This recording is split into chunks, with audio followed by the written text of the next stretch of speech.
Coach, how excited are you just to get this thing started? I think this is an exciting day because we start to think about basketball.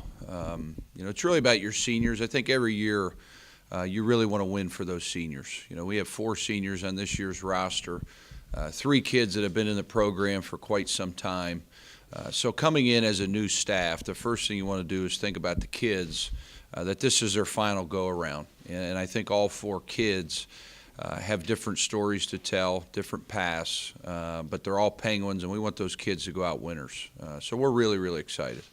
Have you kind of settled in where you want to be, Jerrod? I mean, as far as, just 2 weeks away, kind of where you want to be? Not yet, Dana, to be honest with you. It's changing daily. I think our kids are starting to understand and starting to develop championship habits. The best teams don't waste days. The best teams prepare each and every day like it's their last. And I think these guys are slowly picking up our style, picking up the pace. We have another scrimmage next Saturday. That'll be really, really important to us on the road, which is good. And then we'll have a week to get ready for a very good Kent State team. But, I think with a young team, we're still trying to figure out who we can trust. But Naz Bohannon has been phenomenal. He's been our leading scorer so far, our leading rebounder. So that's a great sign. Garrett Covington has been phenomenal, another freshman that's got a chance to start, just a tough kid. And Michael Akakuche is going to be really, really good. So I think we're going to get some good production from guys, whether they start or off the bench. We're just trying to establish that depth right now, Dana. It's really what we're trying to do. Jerrod, is there more of not a starting lineup, but just rotating on depending on the needs of the team playing? No, John, we'd like to establish a first unit, a second unit. I think the more these kids play with one another, the better. But I think right now it's trial by error. Obviously Santiago not being healthy has really hurt our team. But this young man has given everything he's gotten, not only to our basketball team, but this university. It just speaks volumes when you're hurt, you're playing through pain, you're doing the extra rehab with Todd Berkey. I haven't seen a courageous effort like this in quite some time. So he changes things when he's on the floor because he's got a lot of equity built up. He's played in big games. He knows what we want done. But unfortunately, we can't play him a whole lot of minutes right now. But he is progressing pretty well. Will he be ready, Jerrod? Dana, I think he'll play in the Kent State game. He played about 15 minutes in our scrimmage. He played 10 or 12, I think, in the exhibition. So we're slowly bringing him along. But when he's out there, we're a lot better. I can tell you that. But I think he'll be ready to go for Kent.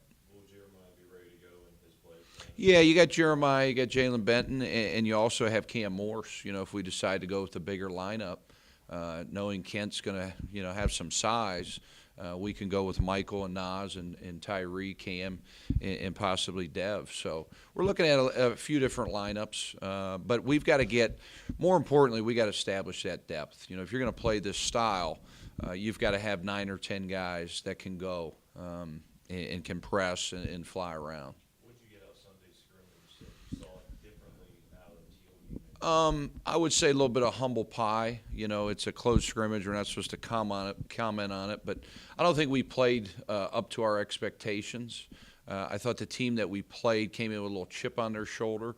And sometimes when you're not ready to go, you get a little bit of humble pie. But as I told our guys, that's why we play scrimmages. That's why you play scrimmages in October to get ready for November. But I also saw a lot of good things. We scored almost 100 points. Committed a lot of fouls. When you're pressing and you're playing a new system, you're going to foul a lot. So we've got to clean that up. Transition D, I saw a thing on the Cavs last night. LeBron's comment was that the Cavs are a really bad defensive team on the transition side of the ball, and I think that's where we're at right now. We probably gave up 40 or 50 points in transition. That's unheard of, but it's also early, and you're playing young kids that aren't used to the speed of the game and guys pushing the ball. So I think you get a lot out of these scrimmages. I think they're very, very important. Can't get too high, can't get too low, but you got to improve from them. You got to watch the tape. You got to work on your weaknesses. To play in this event in 2 weeks at Akron, obviously cancer for Dan Feeders and all that. Just what's that mean to you? Because I know you know Dan. You know, Dan, it means a lot. I wouldn't be sitting here with you guys today if it wasn't for Dan. Not only did he speak so highly of Youngstown State and President Tressel, his relationship, and with Ron as well, but just the guidance he gave me along the way. You know, he always took time out of his day to talk to a young 21-year-old student assistant at the time, and taught me the game, taught me preparation, really landed me my first job ever at Walsh University. So to play in that event, not only for Dan, but all the cancer, you know, either a survivor or, you know, somebody that's lost their life through cancer, I think this is it's a must for our area. I think this tournament should only get bigger and better. The attendance has been down the last couple years early in college basketball. Hopefully that changes. You know, hopefully we'll see some record crowds for that tournament because I think you're going to have two really, really good matchups. Speaking of that, I mean, it's going to secret what's transpired the last time.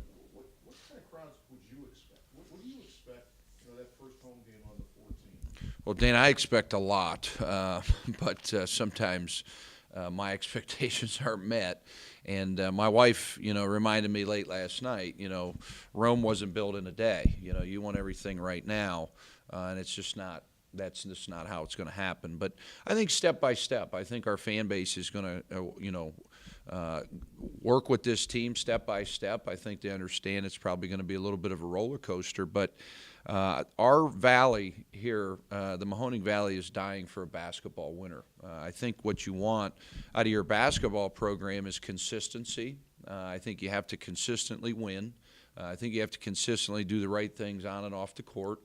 You've got to get out in the community. People have to see. I think we've really, really kind of concentrated on that and got out at every single event we possibly could, not only myself but the staff and the players. And I think we should get some sellouts. I've been amazed at the crowds in football. Going into this, I didn't know a lot about our football. I knew the great tradition with President Tressel. Obviously, I know Coach Pelini and his magnitude of the figure that he is and the success he's had. But it just shows you people will get behind you because the football crowds have been tremendous.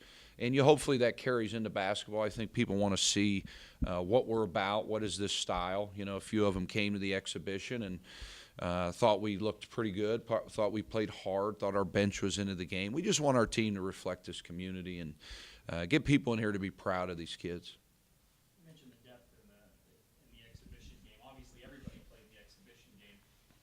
Sometimes between the first and second unit, do you envision a team that's, maybe your first and second unit, those guys are going to average somewhere around 15 minutes and everyone's going to play? You're going to be 10, maybe 12 deep?